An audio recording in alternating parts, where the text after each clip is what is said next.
अस्सलाम वालेकुम नाज़रीन। इस वक्त मेरे पीछे ये जो आप जगह देख रहे हैं, इस जगह को कहा जाता है जिन्ना वाली ढेरी। जिन्ना वाली ढेरी इसको इसलिए कहा जाता है कि यहाँ पर अभी मैं आपको अपने पीछे दिखाता हूँ। ये जगह आप देख रहे हैं कि ये सारी जगह यहाँ पर जंगल हुआ करता था। तो यहाँ पर लोगों ने मशहूर कर दिया जी कि यहाँ पर जिन्नात होते हैं और यहाँ पर कोई आता नहीं था। बारिश होती थी तो यहाँ पर कॉइन्स निकलते थे, एंटीक्स निकलती थी, जिसके बाद यहाँ पर महकमे को पता लगा कि यहाँ पर तो जिन्नात नहीं है। तो लोगों ने यहाँ पर लाखों करोड़ों रुपए की जो एंटीक्स हैं उनको बेचा, यहाँ पर मशहूर कर दिया कि यहाँ पर जिन्नात होते हैं। उसके बाद ये जगह बन गई जिन्ना वाली ढेरी। अब जिन्ना वाली ढेरी में और क्या क्या चीज़ है, आप यहाँ पर आके क्या कर सकते हैं, तो आइए हम आपको इस जिन्ना वाली ढेरी की सैर करवाते हैं। अच्छा रियाज साहब, ये बताइएगा कि ये जो जिन्ना वाली ढेरी है, एक्सकवेशन के बाद क्या क्या यहाँ से दरियाफ्त हुआ और कौन सी तहजीब की यहाँ पे चीज़ें दरियाफ्त हो चुकी हैं? क्वेश्चन के बाद ऐसा हुआ कि सर के यहाँ से कोई क्वाइंस मिले, कोई मुजस्मे वगैरह, बोत वगैरह जो हैं वो मिले, और जो फाक ने इसकी डिगिंग की है वो यहाँ से उठा के तो वो टेक्सटाइल म्यूजियम के लिए। ठीक, ऐसा है कि इसके जो साइड है इसके यहाँ 20 और 19-20 कमरे हैं और इनके साथ 4 दीवारी फिरी हुई है कमरों के, और दूसरा है इनका एक मनती बड़ा स्तूप है और छोटे कुछ उनके 7 स्तूपे हैं कि जो बुद्धिस्ट लोग हैं वो उनके साथ घूम के उन इबादत वगैरह और जैसे तवाफ की शक्ल पे वो यहाँ करते हैं, किया जाता है। मरकज़ी स्तूपा जैसे हमारी कब्र होती है बेस में होते हैं, इसी तरह उनके स्तूपे होते हैं, जैसे उनको लोग आकर यहाँ इबादत वगैरह करते हैं। कभी यहाँ पर लोग आए हैं उनके? ये बुद्धिस्ट लोग जो आते हैं वो आते हैं, मांग्स जो हैं वो चाइना, कोरियन या ठीक है, इबादत वगैरह करते हैं और ठीक, कुछ चढ़ावे वगैरह चढ़ाते हैं। चढ़ावे क्या क्या देखे आपने जो वो चढ़ाते होंगे यहाँ पे? मतलब एक जैसे अभी ज़्यारत खानगाह में लोग जैसे करते हैं। ठीक हो गया। अच्छा ये बताइएगा, जिन्ना वाली ढेरी तो मशहूर तो है जगह, क्या कभी किसी ने जिन्नात यहाँ पे लोकल करने देखे भी हैं या वैसे ही नाम मशहूर हो गया? ऐसा सर ये कि ये डिगिंग से पहले यहाँ एक वीरान जगह थी, वो लोग मतलब एक बहुत दरख्त वगैरह थे। ऐसा है कि वो लोग यहाँ से गुजरना पसंद, मतलब दिन को मतलब किसी टाइम पे यहाँ गुजरते नहीं थे। जब ये इसकी बारिश वगैरह से होती तो यहाँ मुकामी लोग हैं, वहाँ क्वाइंस उनको मिले हैं। जब ये क्वाइंस की वजह से महकमे को सर कदीमा जो आर्कियोलॉजी डिपार्टमेंट है इसको पता चला है यहाँ क्वाइंस और इसार है, और इसकी आकर उन्होंने खुदाई किया और अभी उनकी गवर्नमेंट की तवील में है। जी तो नाज़रीन, इस वक्त ये जो सामने आप देख रहे हैं ये है यहाँ का मरकज़ी स्तूपा। तो स्तूपा नाज़रीन क्या होता है? स्तूपा अभी आपको ये जो आप चीज़ देख रहे हैं सामने, इससे तो आपको पता लग रहा है जी कि एक ये बस चकोर सी एक चीज़ है, कोई डब्बा बना हुआ है, मट्टी का ढेर है। तो ये मट्टी का ढेर बुद्धिस्ट लोगों के लिए बहुत अहमियत का हामिल है। उसकी वजह ये है कि इसके अंदर जो भी उनका बुधा होता था, बुधा से मुराद उनका जो रहनुमा बड़ा होता है मजहबी, उसको ये लोग बुधा कहते हैं। बुधा का मतलब हमारी उर्फ़ आम में ज़बान में अगर इसको कहा जाए तो हम उसको साईं कहते हैं जी कि ये साईं बंदा है, अल्लाह लोग बंदा है। तो जो उनका अल्लाह लोग बंदा होता था, जिसका राब्ता अल्लाह से होता था, उसको ये लोग बुधा कहते थे। और मरने के बाद उसकी जो जिस्म की जो राख होती थी, आरती जिसको कहते हैं, उसकी राख को सोने की एक डिबिया में बंद करके इसके बीच में दफना दिया जाता था। दफनाने के बाद यहाँ पर इसके तवाफ़ किए जाते थे, जैसे हम खाना काबा में तवाफ़ करते हैं। तो यहाँ पर इस मरकज़ी स्तूपे के गिर्द तवाफ़ किया जाता था, जो आज भी बुद्धिस्ट लोग यहाँ पर आकर तवाफ़ करते हैं। और आप ये देखें इसके कि ये साइडों पर इसकी जगह बनी हुई है तवाफ़ करने के लिए। और इसके साथ ही ये छोटे छोटे मनती स्तूपे हैं जहाँ पर मन्नत भी मांगी जाती थी। वो क्या है, आइए मैं मनती स्तूपे के पास लेकर चलता हूँ आपको और वहाँ पर बताता हूँ कि मनती स्तूपों पर क्या होता था। मनती स्तूपा भी मेरे पास एक सामने आ गया है, तो ये आपको दिखाते हैं। पहले ये है नाजरीन यादगारी मनती स्तूपा। तो जैसा कि मैंने आपको पहले बताया कि मनती स्तूपों पर यहाँ पर मन्नत मांगी जाती थी। तो ये है पहला मनती स्तूपा, मन्नतें मांगते हैं। असल में ये भी मट्टी का ढेर है, लेकिन इस मट्टी के ढेर में भी एक छोटी सी डिबिया रखी जाती थी जिसको बाद में तवाफ़ किया जाता है यहाँ पे, और तवाफ़ करने के बाद ये लोग अपनी यहाँ पर इबादत करते हैं। मन्नत के तौर पर जो हमने देखा है, दूध चढ़ाया जाता है और कुछ खाने पीने की अशिया जो सी हैं वो ये लोग यहाँ पर रख देते हैं। और जो साइडें हैं यहाँ पर इनके जो गौतम बुद्ध है या जो दूसरे बुद्धा थे, उनके इन्होंने यहाँ पर तस्वीरें लगाई होती थी, मुजस्मे बने होते थे। तो ये यहाँ पर मन्नत मांगी जाती थी। तो इनके जो मनती स्तूपे हैं, इनकी भी कोई किस्में होती हैं। जैसे ये लिखा हुआ है वोटिव स्तूपा, यादगारी मनती स्तूपा। ये कुछ बड़े होते हैं, कुछ छोटे स्तूप है। जैसे वो उनका सामने वाला जो मैन स्तूप है बड़ा स्तूप है, और ये साथ साथ उनके छोटे स्तूप है। ठीक है, बिल्कुल नाज़रीन, जैसे वो मैंने आपको पहले दिखाया वो मरकज़ी स्तूपा मरकज़ी स्तूपा, मैन स्तूपा जिसको कहते हैं, और फिर ये वोटिव स्तूपा है जिसको यादगारी मनती स्तूपा कहा जाता है। तो अंदर उसे भी इसको आपको दिखाते हैं। और साथ साथ यहाँ पर जो मेन चीज़ है, इसके सीढ़ियाँ बनी हुई हैं ऊपर जाने के लिए, और इसका जो आर्ट है नाज़रीन, बहुत यूनिक किस्म का आर्ट है इसका।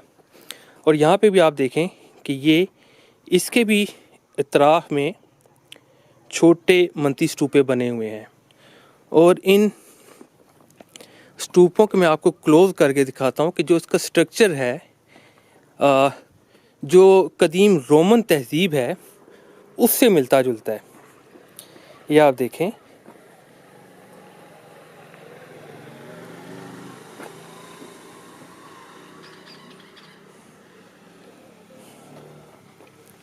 एक हट के एक स्ट्रक्चर है जो आपको कहीं और मिलेगा नहीं। उस वक्त के यहाँ पर जो पहाड़ी पत्थर हैं, जो टेक्सला की पहचान है, उनको देखें इन्होंने काट कर कैसे लगाया हुआ है। अच्छा, ये जो रास्ता है यहाँ पर तवाफ़ किया जाता है, ये ऊपर जाते हैं यहाँ पे लोग? इनके जो मनती स्तूप है, बड़ा स्तूप है, मरकज़ी स्तूप है, इनके साथ साथ वो लोग तो ऊपर नहीं चढ़ते वो? नहीं।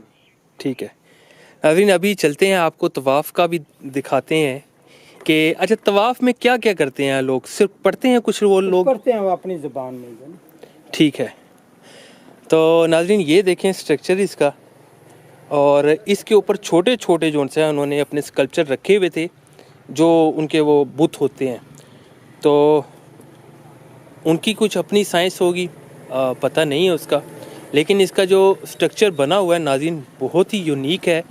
और ये पत्थर देखें जैसे तराश कर यहाँ पर लगाए गए हैं, उनकी महारत का ये आप अंदाज़ा देखें कि कैसे छोटे और बड़े पत्थरों का इम्तिजाज बनाया गया है यहाँ पे। और उसके बाद ये जो देखें सामने, अभी मैं आपको दिखाता हूँ कि ये स्ट्रक्चर देखें, इसके अंदर जो सीमेंट है वो बड़ी नायाब किस्म की चीज़ है यहाँ पे, क्योंकि उस वक्त सीमेंट होता नहीं था। तो सुनने में है कि ये जो ईंट का बुरादा इस्तेमाल किया जाता था, चूना इस्तेमाल किया जाता था, और कुछ दालें भी साथ डाली जाती थी। क्या ऐसा ही है इसमें जो सीमेंट? जैसे कि दाल माश वगैरह या इसी तरह वो मिक्स करके वो चिकनाट के बनाते हैं ना, ठीक है, मिक्स करके तो वो फिर सप्लाई करते थे। बिल्कुल, मतलब यहाँ इस्तेमाल करते थे। बिल्कुल नाज़रीन, ये इतनी मजबूत चीज़ है कि आज तक ये देखें कि ये वैसी ही है। कितने मौसम आए, इसके वो डिफरेंट जैसे ग्रीक्स है या इस तरह मतलब इनके यहाँ जो हॉल बने हुए हैं, यहाँ मुजस्मे वगैरह थे जो टेक्सला म्यूजियम में रिमूव कर दी। ठीक है, यहाँ पर मुजस्मे थे नाज़रीन जो टेक्सला म्यूज़ियम में पड़े हुए हैं। अगर आप लोग आएँ वहाँ पे तो टेक्सला म्यूज़ियम में जाके वो मुजस्मे देख सकते हैं। अभी ये भी एक छोटा सा शायद कोई यहाँ पे मनती स्तूपा ही था जो बिल्कुल ये भी है, और सामने भी वो जगह बनी हुई है, वहाँ पे भी ये मनती स्तूपे थे। तो ये तवाफ़ की जगह है, मरकज़ी स्तूपा था ये यहाँ पे, और 4 मरकज़ी मनती स्तूपे हो गए और एक ये मरकज़ी स्तूपा है। बाकी यहाँ पर तवाफ़ करने की जगह थी। ये क्या बना हुआ है यहाँ पे? ये छोटे छोटे कमरे बने हुए हैं, यहाँ बुद्धिस्ट लोग बैठ के उनके वो सामने ये इनके स्तूपों की इबादत वगैरह करते थे। अच्छा जी, यहाँ पर बैठते हैं ये लोग? ठीक हो गया नाज़रीन, ये आप समझ लें कि ये एक किस्म की इबादत गाह है। उनकी सीटें बनी हुई हैं कमरों की, देख लें कि ये एक बंदा, फिर साथ दूसरा, और इसी तरह यहाँ पर कम से कम 15-20 बंदे एक वक्त में बैठकर इबादत कर सकते हैं। और बाकी लोग यहाँ पर तवाफ़ करते थे। और तवाफ़ करने का रास्ता भी है। अच्छा, इसके ऊपर भी चढ़ते हैं? ये इन्होंने सीढ़ियाँ रखी हुई हैं? ऊपर है ना, वो स्टेप बनी हुई है, ऊपर नहीं जाते। अच्छा, ऊपर नहीं जाते, सिर्फ नीचे ही ये इबादत करते हैं। तो अभी चलें नाज़रीन, खानका की तरफ भी थोड़ा आपको दिखाते हैं। जैसे हमारी खानकाहें होती हैं, स्पिरिचुअलिज़म जो मुस्लिम स्पिरिचुअलिज़म है, उसमें खानका का बहुत अहम निज़ाम है। तो इस तरह बुद्धिस्ट की भी ये खानका है, जहाँ पर वो लोग अपने जो उनके शागिर्द होते हैं रूहानी, उनको तालीम दी जाती थी। और वो इतनी अहम मुकाम होता था उनके लिए कि यहाँ से उनके जितने भी साइंटिस्ट होते थे वो इन खानकाहों से निकलते थे। ये इसका पोल है जहाँ पे बारिश का पानी इकट्ठा किया जाता था।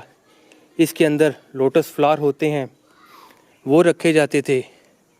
और ये देखें आप, ड्रेनेज सिस्टम के लिए यहाँ पे ये इन्होंने एक लाइन भी बिछाई हुई है और यहाँ पर वो लोग रहा करते थे। ये छोटे छोटे सेल्स हैं नाज़रीन, जिसमें रिहाइश होती थी उनकी। और ये भी चाचा हमारे साथ हैं, इसका स्ट्रक्चर बताएंगे कि उस वक्त ना यहाँ पर बिजली होती थी, ना यहाँ पर कुछ जदीद इंटरनेट होता था, कोई और किसी किस्म की भी यहाँ पे फैसिलिटी नहीं थी। फिर भी वो लोग यहाँ पर रहते थे बिल्कुल। तो चाचा, इस कमरे की क्या क्या होती थी, क्या क्या होता था इस कमरे के अंदर? कमरे के ऊपर आपको दिखाते हैं। यहाँ लैंप सिस्टम की एक जगह बनी हुई है, जहाँ जैसे दिए वगैरह जो होते हैं वो जला के रखते थे। ठीक है। जैसे ये सामने इनका हॉल बना हुआ है, वहाँ लैंप वगैरह की जगह बनी थी। ठीक है। और ये सामने जो है वो उनको एक रोशनदान के जैसे भी हमारे, अच्छा, किताबें भी रखते थे यहाँ पे? मतलब ये खुला हवा के लिए। अच्छा, हवा के लिए खुला बना है, बिल्कुल नाज़रीन। और इस कमरे में देखें, आपको ये 2 खानों के अलावा आपको कोई तीसरी चीज़ ऐसी नहीं मिलेगी कि कुछ हो। और छत इसका जो सा था वो शायद लकड़ी होती थी। यहाँ पर टोटल लकड़ी इस्तेमाल की जाती थी। अच्छा, तो ये तकरीबन नाज़रीन कोई 20 कमरे हैं यहाँ पे जो बने हुए हैं। ये बड़ा कमरा है, इनके वो 3 सिस्टम है। अच्छा, यहाँ पे सिस्टम बनाए हुए हैं दिया जला के रखने या जो। अच्छा, छोटे और बड़े कमरे में फ़र्क क्या था कि यहाँ पर कुछ ज़्यादा लोग रहते? कमरे जगह बड़े, मतलब कमरे बड़े हैं, जितनी बड़ी जगह उतना उन्होंने जगह स्पेयर है, तो उन्होंने बड़े कमरे बना दिए। कुछ छोटे कमरे बने हुए हैं। हो सकता है ये किसी उस्ताद के लिए हो, जैसे कि बड़ी कोई देहातों में या शहरों में बैठकें वगैरह होती हैं, इस तरह के कोई न कोई बड़ा कमरा बना देते हैं। ठीक हो गया। तो ये नाज़रीन कोई 15 से 20 के करीब ये कमरे हैं यहाँ पर ये बने हुए हैं। और असल जो उनकी जगह थी वो उनकी ये खानकाह थी। यहाँ पर वो तालीम हासिल करने के लिए बहुत दूर दूर से लोग आते थे। और जो हमारी इंफॉर्मेशन है उसके मुताबिक यहाँ पर जो उनका मरकज़ी टूल था वो था मुराकबा। मेडिटेशन के ज़रिए वो अपने दिमाग को चार्ज किया करते थे और फिर नेचर से वो तालीम हासिल किया करते थे इन वीरानों के अंदर।